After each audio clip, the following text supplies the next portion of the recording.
Welcome to the Growth Guys Podcast, presented by KinderReeseCoaching.com.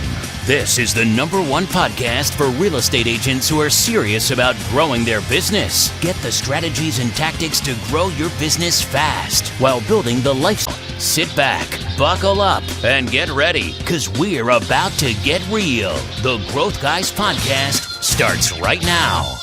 So welcome, guys. It's Jeff Kiani. I'm here with today's episode of the Growth Guys Podcast, and John Kitchens on the other line. Today we're talking about preeminence. In my career, I can't always say that it was clear to me what that meant, but it is clear these days, and Kitchens and I are going to talk about it, what it is, and why a strategy of preeminence is going to help you grow your business. What's up, Kitchens? What is happening? How's Mr. Jeff Kiani this morning?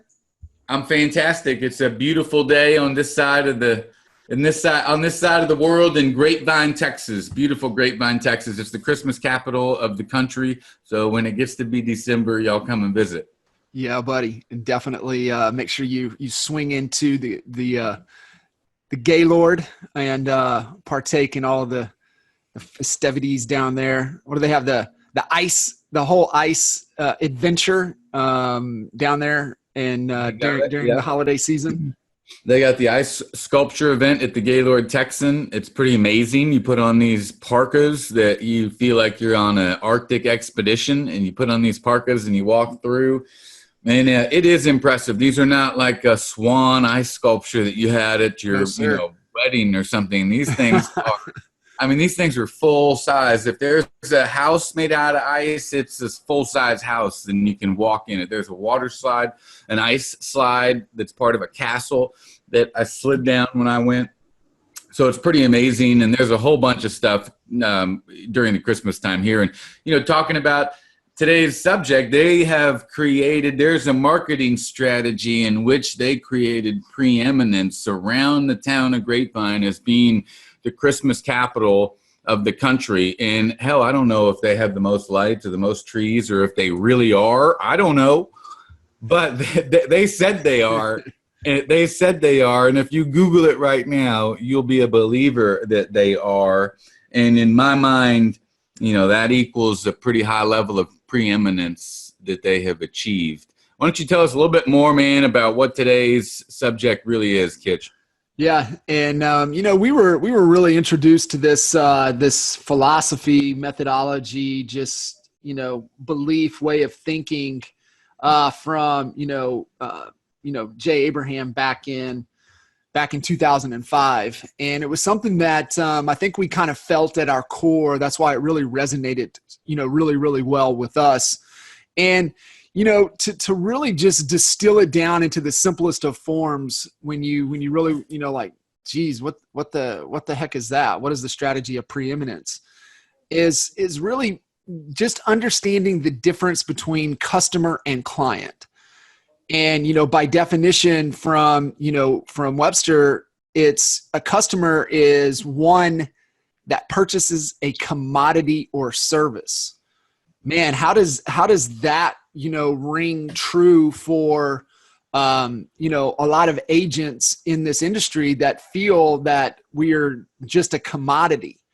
And so what happens is that it's happening from you, right? Because that's your belief. You're believing that these people are your customers, and you have to change and have the mindset that these people are your clients. Okay. And I think when you take on that approach, and you look at a client is going back to kind of definition is a person that uses the professional advice and really seeks out the things that they need to hear, not what they want to hear.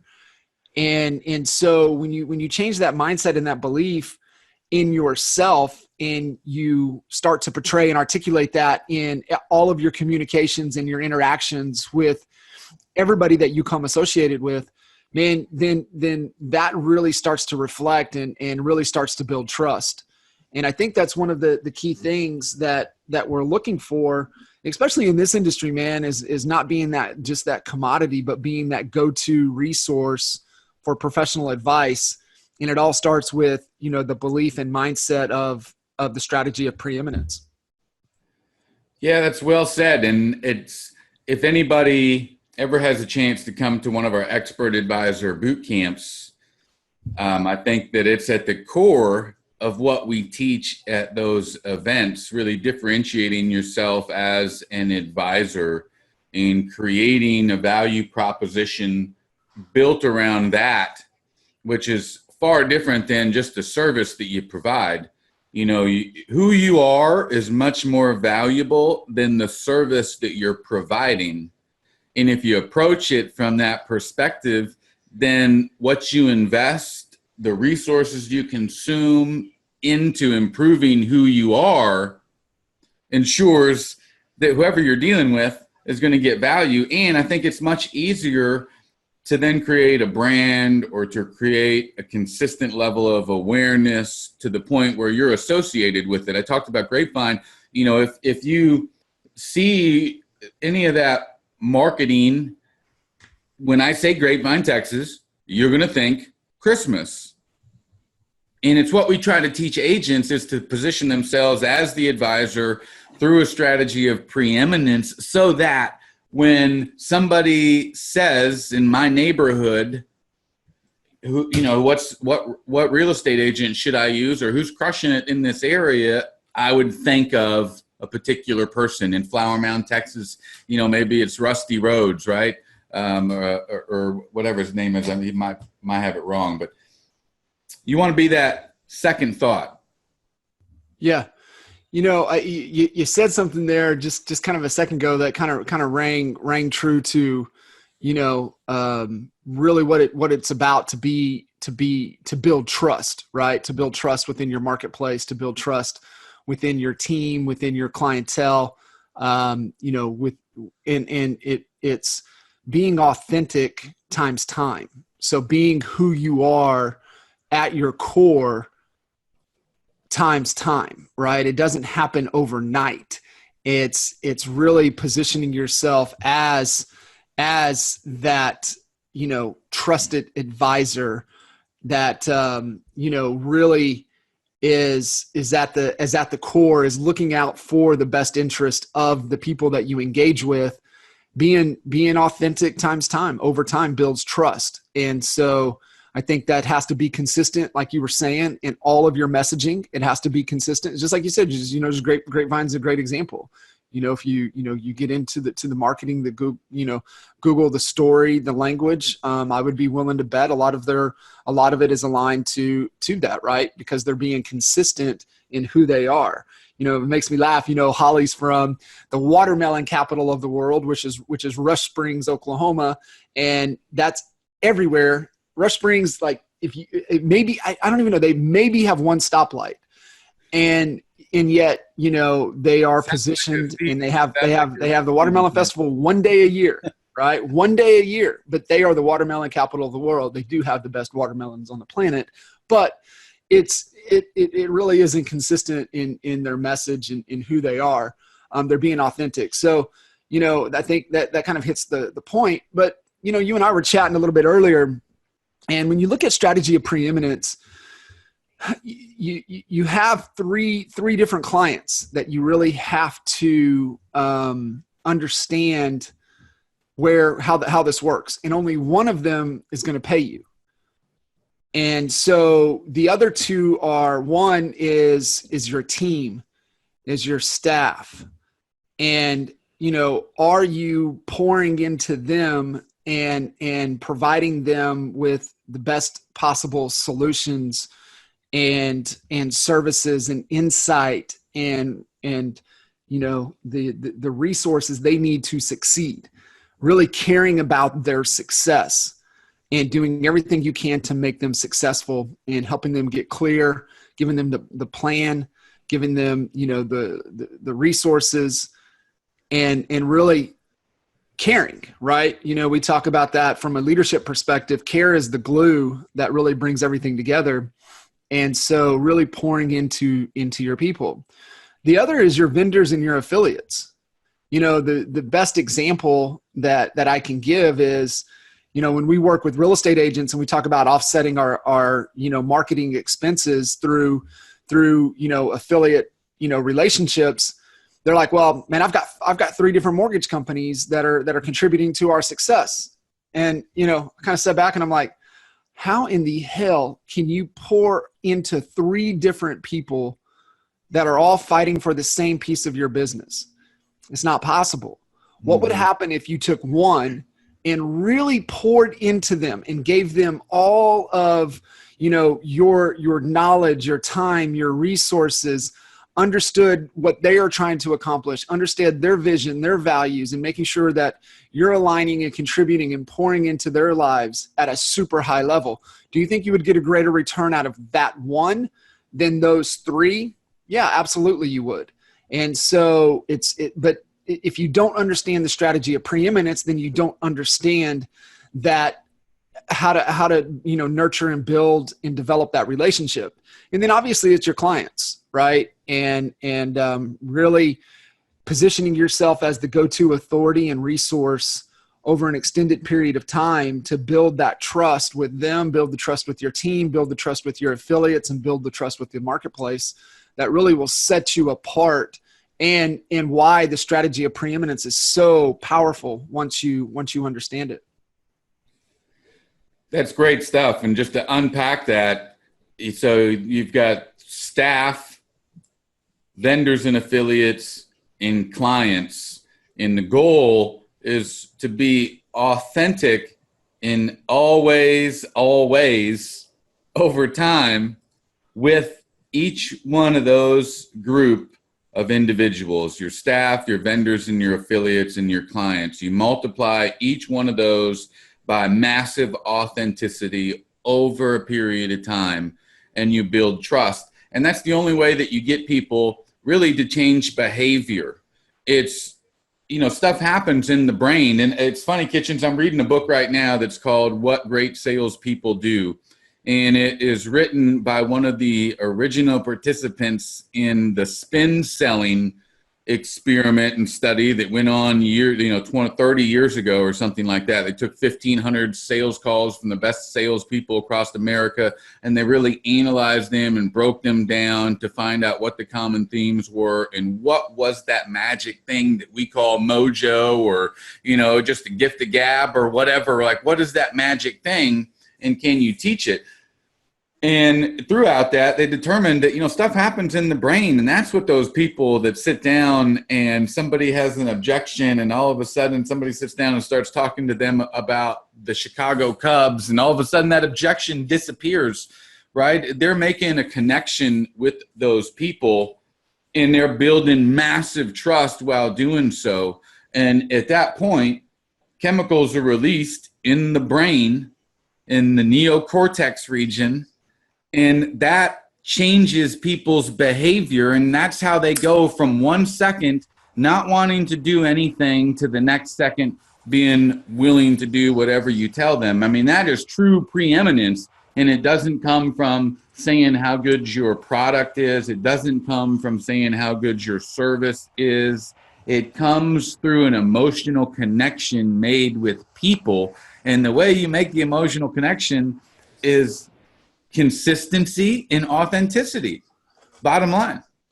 And to kind of, really hammer home where you're at right there is, you're meeting them where they're at, not where you're at or where you want them to be.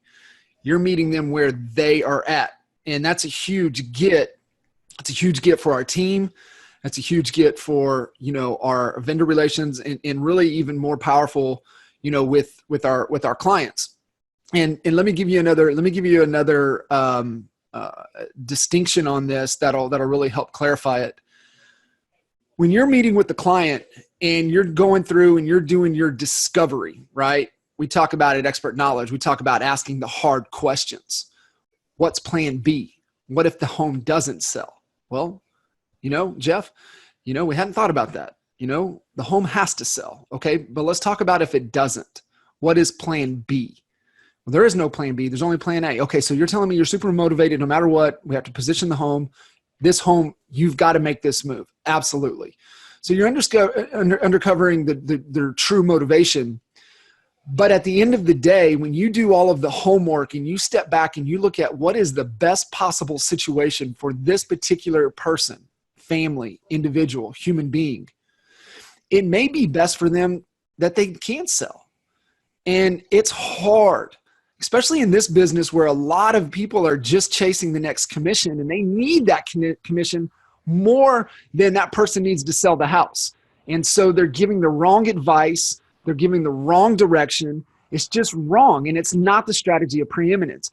Telling somebody what they need to hear, even if that means that you turn down the business because it's not what is in the best state, best situation for that particular person, that's about doing the right thing. People talk about, man, yeah, I always, I do the right thing. I do the right thing. Okay, well, are you really getting truly and uncovering what it is that these potential clients of yours are wanting to accomplish? And are you really listening to what it is and understanding their situation, and then prescribing the right advice and situation and scenario and steps based upon that information? Or are you just listening and taking orders because you're figuring out, man, how's the fastest way I can get this thing sold and try to get the most amount of money so I can get the best commission check that I can, so I can continue to try to survive in this game. And man, that's short-term thinking.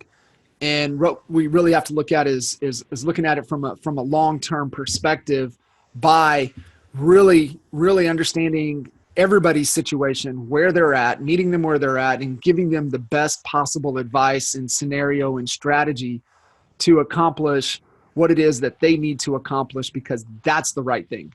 Not what you want. It's what's best for them given where they're at. And at the core, man, that's the strategy of preeminence. Ask yourself a question. What do you want to create, a customer or a client? And what's worth more, a customer or a client? A client's always going to be worth more than a customer. And if you focus on creating a successful relationship and really creating an emotional connection with an individual, that's where that's where the freedom lies. It's as many of those bridges as you can create that add up to one long bridge that takes you to that place we talked about in our last episode, which is freedom land. You know what I'm saying? So you gave a great example for real estate agents. I just want to leave everybody at the end of today's episode with a couple examples that you think are good models of individuals that have really implemented a strategy of preeminence. Just some examples we would know. Oh, that's what you mean. Okay, so-and-so, that's what you mean. What are a couple examples we can leave everybody with today?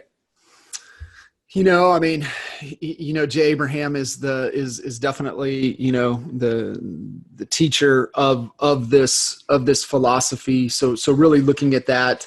If you've, like you said, come to our boot camps, our whole certified home selling advisor, certified home buying advisor designations, systems, and processes are built around the strategy of preeminence, and really understanding that, and really thinking about yourself not as a commodity, not treating your people like a customer, but really understanding the definition of a client and really embracing that, and really trying to live it in everything that you do. As you can say whatever you want about Gary Vee, right? It's just adding massive value before you throw that hook. And sometimes you don't ever throw the hook, right? Sometimes it's just constantly adding value because that's the right thing to do.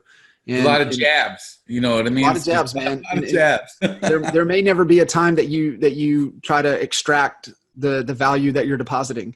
Sometimes, it'll be given to you. And man, it's an amazing strategy, philosophy, belief set that will serve you tremendously well in every equity of your life.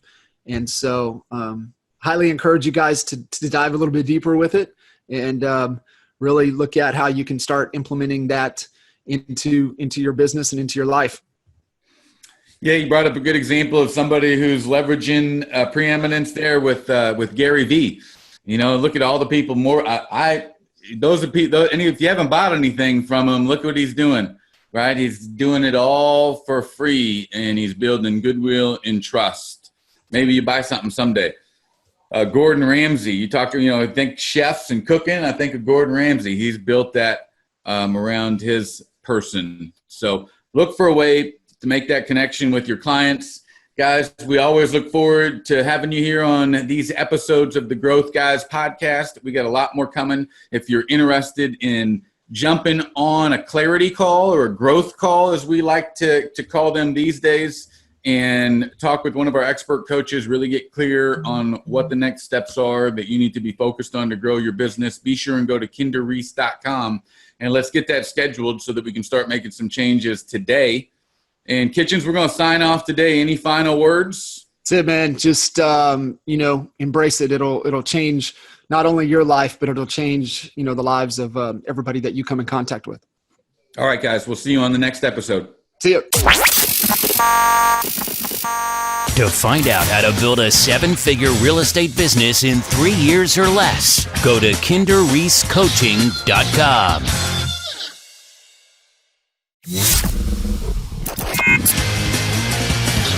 You've been listening to the Growth Guys podcast. If you want us to help you grow your real estate business, go to kinderreesecoaching.com. And don't forget to subscribe to the Growth Guys podcast on iTunes, SoundCloud, Stitcher, or wherever you get your podcast fix to get new, fresh weekly episodes. Catch you next time on the Growth Guys podcast.